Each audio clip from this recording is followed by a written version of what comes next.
rumahnya 2 hektar Yes. gitu ya, dan pembantunya ada 20 gitu ya. Cuman dia selalu bilang bergayalah sesuai dengan kantong gitu ya. Nah, kalau kantong kita segitu ya udah lu bergaya segitu, jangan sampai kantong lu sekian, kemampuan lu, penghasilan lu sekian, tapi gaya lu selangit.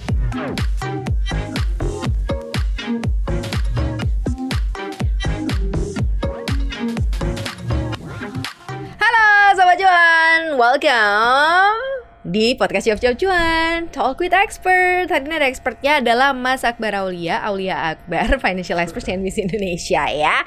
Kita Talk with Expert selalu mengangkat tema-tema yang selalu dekat dengan keseharian kita Sobat Cuan. Barusan nih sebelum kita mulai kita lagi ngomongin soal masalah ganjil genap, lebih baik punya mobil 2 kali ya, 1 ganjil 1 genap. Apakah pola pikir kita sudah cukup sama dengan orang-orang yang tajir dalam tanda kutip, memang mereka duitnya banyak dan bisa beli mobil banyak?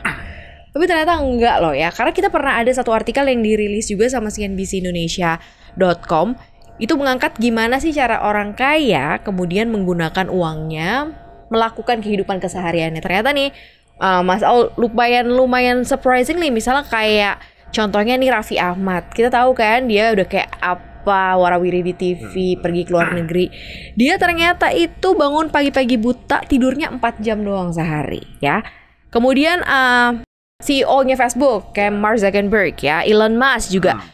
Dia tuh cuman pakai baju yang sama setiap hari. Artinya beli baju yang sama warnanya, warna putih, kaos oblong doang gitu kan. Pakai sepatu juga yang itu-itu aja, nggak punya banyak koleksi branded atau limited. Karena buat apa kata dia? Toh juga ya nggak terlalu penting ternyata buat dia beli brand atau beli barang-barang yang branded. Ini sama juga dengan mindsetnya Warren Buffett ya. Karena dia bilang juga dia nggak peduli dengan baju rancangan ternama, iPhone terbaru. Ponselnya cuma 1, itu dipakai nggak ganti-ganti dari tahun dulu-dulu gitu ya. Dan nggak tertarik juga untuk mengganti dengan sesuatu yang baru. Sementara gue tadi sama Mas Akbar ngobrol soal ganjil genap, mau beli mobil 2 ya kan, nggak ada pikiran kayaknya sama sekali. Pajaknya apa kabar? Makanya, nah ini sebenarnya bisa nggak sih kita sebelum bener-bener kaya, kita latih dulu mental kita untuk bisa jadi orang kaya nih, Mas Akbar? Iya, justru sebetulnya harusnya seperti itu ya, mindsetnya dulu yang dibenerin. Tapi kalau kita bicara mengenai si Zuk gitu ya, dia bilang dia cuma pakai baju kayak gitu. Well, dia juga punya tanah di Hawaii. Abis itu dia nggak sempat ngeluasin rumah. Abis itu ada tanah sengketa sampai akhirnya ribut tuh ya, tetangga-tetangganya. Dan dia juga punya Pagani Huayra ya, apa yang mobil tercepat di dunia itu. Ya. Tapi itu juga dia dapat ketika ya dia udah jadi bilioner pasti ya. Waktu dia masih muda ya tentunya pola pikirnya beda ya. Dan kita juga mungkin kita bisa lihat banyak co-founder startup gitu ya di sini ya, mereka hidupnya begitu gitu ya, kayak actually bisa dibilang lebih kere gitu ketimbang ininya gitu, ketimbang karyawannya sendiri gitu. Mereka rela ngegaji sendiri itu digaji yang di bawah rata-rata. Asal ya, which is we never know ya, kita nggak tahu dia sebenarnya gaji dirinya dia berapa sih gitu ya. Ya kayak gitu ya. Tapi kenalan gue ada sih, kenalan gue ada, dia udah seri A ya waktu itu ya. Kalau rata-rata kan mungkin di startup ada yang dapat manajer tuh mungkin 30 gitu. Waktu dulu ya 30, 25, dia gajinya 10 gitu. Dan dia bukan WNI ya. Iya. WNA mah harusnya ada nilai plus-plusnya lagi kan, gaji standar WNA lah, ada inilah, ada itu ya. Gitu. Berarti banyak sebenarnya strategi-strategi orang kaya yang memang mereka lakukan untuk ya lebih memperbesar kekayaannya mereka. Nggak semua notabene apa yang ditempel di badan kita gitu ya yang kita pakai. Ini termasuk salah satu kayak ilmu untuk bisa menstabilkan standar lifestyle, bukan lifestyle ya, kebutuhan hidup atau needs, kebutuhan hidup daripada gaya hidup nggak sih? Karena orang kalau gajinya naik 100.000 aja, gaya hidupnya melambungnya tinggi banget. Ngopinya udah durasi frekuensi ngopinya dalam seminggu nambah juga gitu. Dari Tugo bisa masuk kafe loh karena naik gaji 100.000 loh. Gimana tuh Mas Akbar? Ya sebetulnya gini ya, kalau dulu gue sempet ngobrol ya waktu tahun 2018 gitu, kita sudah mulai sering ngebahas mengenai kenapa kok kayak Steve Jobs gitu ya, orang yang cuma pakai turtleneck tiap hari tapi dia bisa ngelit Apple gitu, perusahaan yang cuannya lumayan gede gitu dan produknya dipakai semua orang gitu. Mereka as simply as mereka sebetulnya, gue pernah baca satu artikel, gue lupa di mana ya. Jadi dia memang mereka nggak pernah punya waktu gitu untuk mikirin gue mau besok mau pakai apa, gue mau pakai ini gini. Yang penting gue datang kerja, perform, raising the bar, udah kayak gitu. Nah, makanya kenapa dia cuma kaosan atau apa ya, as simple as that. Ya life kenapa mesti pusing ya. Dan waktu dulu 2018 itu salah satu topik yang sering gue angkat karena dulu gue di media finance juga ya, dan itu yang orang paling suka adalah satu sosok namanya Bob Sadino di situ ya. Oh, itu mah idola kita semua. Ya, pakai celana pendek kemana-mana. Duitnya banyak tapi. Duitnya banyak. Ya, apa kayak kemcik gitu ya dia. Bisa bayangin dong tempat orang belanja bule-bule dia punya. Rumahnya 2 hektar gitu ya. Dan pembantunya ada 20 gitu ya. Cuman dia selalu bilang bergayalah sesuai dengan kantong gitu ya. Nah, kalau kantong kita segitu ya udah lu bergaya segitu, jangan sampai kantong lo sekian, kemampuan lo, penghasilan lo sekian, tapi gaya lo selangit gitu. Itu Bob Sadino aja nggak sesuai kantong ya, padahal dia bisa lebih daripada itu, tapi dia kayak gitu. Itu makanya kan kita hampir nggak pernah lihat dia pakai celana panjang di situ. Makanya ya itulah sebetulnya persiapan mindsetnya kita sebetulnya. Kita mindset kaya itu penting gitu, karena at the end of the day ketika kita pegang duit banyak, belum tentu kita bisa keep mindset kaya itu. Ya. Justru malah kita bisa jadi pengen terlihat lebih kaya lagi di depan orang gitu. Kita impress someone yang kita sendiri mungkin kita sendiri nggak suka atau gimana, kita pengen kelihatan gitu. Iya, betul. Nah, itu yang akhirnya melukai kondisi keuangan kita sendiri. Sedih banget ya, kondisi keuangannya malah dilukai karena lo kepengen selalu menyenangkan hati orang lain. Padahal repot banget nyenengin hati orang lain kan, nggak ada selesainya. Dan lo nggak suka pada dasar sama orang itu, tapi lo mau pamer, lo mau nunjukin kalau begitu. Itu yang bahaya banget ya. Tapi emang duit itu kenapa kok kita mungkin ya salah satunya cuma dikasih porsi sekarang mungkin segini, karena memang mental kita belum kuat untuk yang gede kali ya. Bisa jadi begitu. Kalau lo bisa ngatur yang kecil, percaya deh mungkin next juga yang gede bakalan terus masuk ke dalam kantong lo ya, karena memang lo udah mature, udah matang untuk bisa ngelola yang kecil.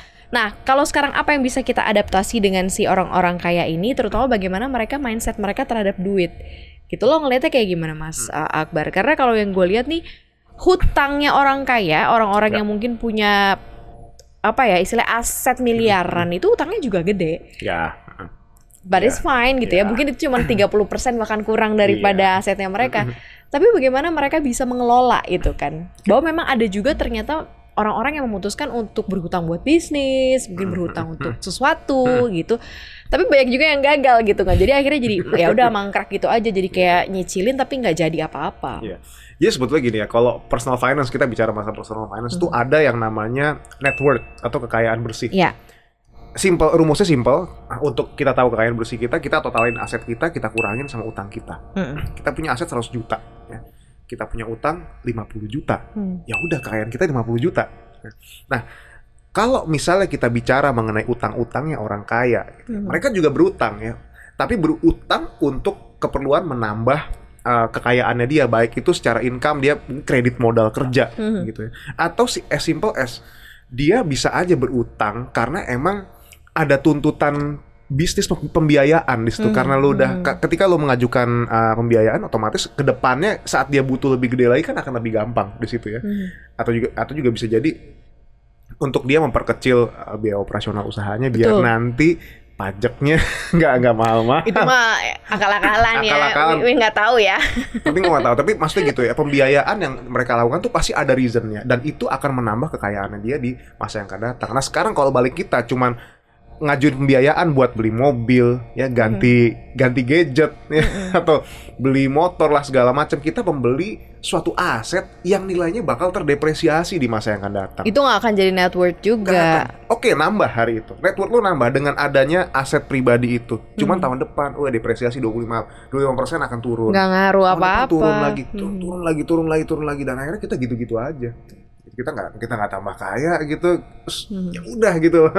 Nah, jadi Mas Akbar, aku boleh dong nih sekarang pinjem duit mau ngutang karena mau bisnis. Nah nih, karena belajar dari orang kaya gitu ya, mereka bisa memperlebar kekayaannya atau memperbesar kekayaannya untuk jadi engine bisnisnya, tambah pembiayaan atau utang nih. Terus tiba-tiba ada nih, kita Sobat Cuan tanya, aku boleh dong Mas Akbar, aku mau mulai nih, gimana nih lo? Sebenarnya gue paling suka nih bahas mengenai hal terkait business financing nih, tapi mungkin lebih detailnya di lain kesempatan kali ya. Tapi gini, intinya bisnis itu nggak semuanya harus ngutang untuk jadi modal gitu ya.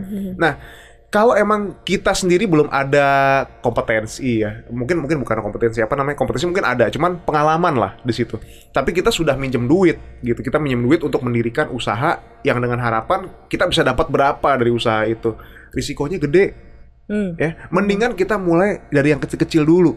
Bahkan kalau perlu kita nggak usah pakai modal aja untuk usaha nanti ya. Kalau memang waktunya sudah menentukan gitu ya, kita sudah scale up, barulah coba. Gitu. Tapi itu pun juga harus hati-hati banget gitu. Nah, orang yang sudah minjem duit pasti itu kan ya balik lagi reasonnya pasti sudah mantep gitu. Dia mau ngembangkan, dia sudah tahu berapa proyeksinya dengan dia minjem berapa M atau berapa ratus juta. Bukan hal yang sifatnya cuma based on assumption doang atau cuma tebak-tebakan gitu. Ini yang sebetulnya harus diwaspadain gitu ya. Bukan berarti kita sekarang ngutang buat berbisnis itu baik gitu. Enggak, bisa jadi itu malah petaka gitu. Hati-hati sama yang namanya utang. Jadi nggak serta-merta ya kalau misalnya kayak ayo kita harus copy, ini bukan copy cara orang kaya untuk memperbesar kekayaannya. Mental kayanya dulu nih yang kita copy, mereka kayak gimana sih biasanya gitu ya. Nah, terus kalau kita mengacu kepada mereka-mereka yang memang sudah berhasil, bisnisnya berhasil, terus kemudian networknya juga bertambah setiap setiap tahun ya, dan setiap bulan mungkin bisa nambah terus ya, apalagi itu dapat income dari bisnis. Kita bisa copy apanya sih the way ought to be rich, yes, jalan keluar menjadi kaya. Porsi investasi gue yang harus lebih gede, porsi pendapatan income gue yang lebih besar, atau pengeluaran gue yang sangat minim, hutang gue tidak ada, makanya it is become a way to be rich. Nah, itu harus dilihat secara keseluruhan ya. Pertama, pasti gue akan menyarankan investasinya yang lebih besar, ya aset investasinya. Nah, seberapa besar sih sebetulnya aset investasi yang ideal? Kalau kita lihat financial planning, 50% dari total kekayaan bersih kita, dari kekayaan bersih ya, which means bukan cuma aset gitu. Contoh, misalnya kekayaan bersihnya 100 juta. 100 juta gitu ya, berarti 50 jutanya minimal banget itu adalah aset investasi. Jadi itu menandakan kita capable, kita cakap untuk menggandakan kekayaan di masa yang akan datang. Kalau kurang dari segitu, kurang investasi namanya. Nah, kalau di atas itu gimana? Kalau misalnya 90%-nya adalah investasi gimana ya? Udah top, jempolan di situ ya. Udah keren banget sih. Nah, cuma masalahnya hebat. Cuma masalahnya untuk kita bisa menambah aset investasi ya, untuk kita kan tentu sama aja lah, ini kan kayak engine lah yang bekerja, kayak mesin yang bekerja. Kita butuh bahan bakar. Nah, bahan bakarnya kan dari income itu sendiri. Kalau kita income-nya segitu-gitu aja, ya, dan kita berupaya buat nge-cut expense gitu ya, itu nggak akan efektif karena nanti seiring jalannya waktu, harga akan terus naik, inflasi gitu ya. Kan nggak pernah kita dengar iklan gitu, Senin harga turun, nggak ada. Senin harga naik, kayak gitu, minggu depan harga naik. Beli sekarang daripada besok harga naik, kayak gitu pasti akan terus naik. Tambah income di situ. Bagaimana caranya? Ya kita mulai self development lah di situ ya. Kita mulai dari diri kita sendiri. Kita belajar dulu deh. Baru kita bisa menentukan kemana atau gimana cara kita buat nambah penghasilan itu. Jadi sebetulnya komponennya dilihat dari banyak hal gitu ya. Pertama dari aset investasi dulu ya. Aset investasi tadi ya 50% daripada kekayaan bersih itu harus bentuknya investasi. Dan yang kedua adalah itu income sebetulnya. Income. Kalau bisa ada side hustle-nya banyak gitu ya, income-nya dari mana-mana ya. Dan yang terakhir satu lagi gue tambahin, saving ratio. Nah, ini penting. Saving ratio itu adalah berapa besar alokasi kita untuk investasi setiap bulannya ya. Kalau paling kecil sih 10% ya. Cuman sekarang kalau 10% ya kapan mau jadi kaya? Kapan mau jadi kaya? 30% lah. Nah, dengan kita membesarkan nilai saving ratio kita, mau nggak mau kita akan neken nih pos lain nih. Yang ditekan adalah pos yang lifestyle atau pos yang belanja-belanja kayak gitu. Nah, that's why orang-orang kaya itu mungkin nggak akan ada waktu gitu untuk mikirin besok gue belanja baju apa, gue pakai baju ini. Mungkin dia udah gitu-gitu aja gitu, karena yang dia cintai gitu atau yang dia fokuskan untuk saat itu adalah ngegedein asetnya dia. Karena memang banyak hal yang lebih besar yang harus dipikirkan. Makanya hal-hal kecil kayak terkait baju mau pakai apa, mau beli barang branded apa, kayaknya udah nggak masuk ke dalam pemikiran ya. Soalnya gue mikirnya bilioner ya, dan uang triliunan gitu. Jadi udah nggak kepikiran lagi, ganti apa sih ada yang baru gitu ya.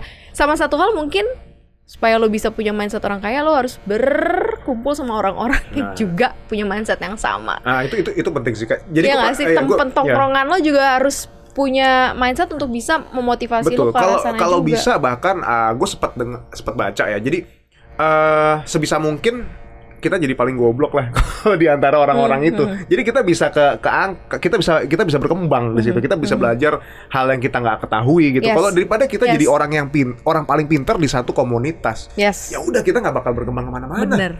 Kayak gitu ya. Kita bisa paham. Mungkin orang suka pamer ilmu, suka menggurui, tapi believe me ya gitu, itu nggak akan bikin lu berkembang at all ya. Kalau lu ada di satu community di mana banyak orang yang lebih pintar daripada lo, itu lu akan upgrade di situ. Betul. Dan jangan kemana-mana. Ketika lo ada di situ ya tetap ada di situ gitu ya. Lo harus bisa upgrade pengetahuan lo, karena itu juga sering jadi bekal lo juga buat jadi orang kaya. Belajar dari orang kaya susah ternyata ya. Mentalnya dulu deh sobat cuannya. Yang penting ntar kalau udah duit dipercaya lebih besar, kita mentalnya udah siap gitu ya. Jadi gitu aja sobat cuannya, thank you banget udah dengerin kita hari ini, udah nonton kita juga. Jangan lupa untuk dengerin konten podcast kita lainnya di Apple Podcast, Google Podcast, Spotify dan juga Anchor. Follow akun Instagram kita di @cuap_cuan dan subscribe YouTube channel kita di cuap_cuan, di like, di share dan juga di komen. Thank you banget sobat cuan, kita pamit ya. Bye bye.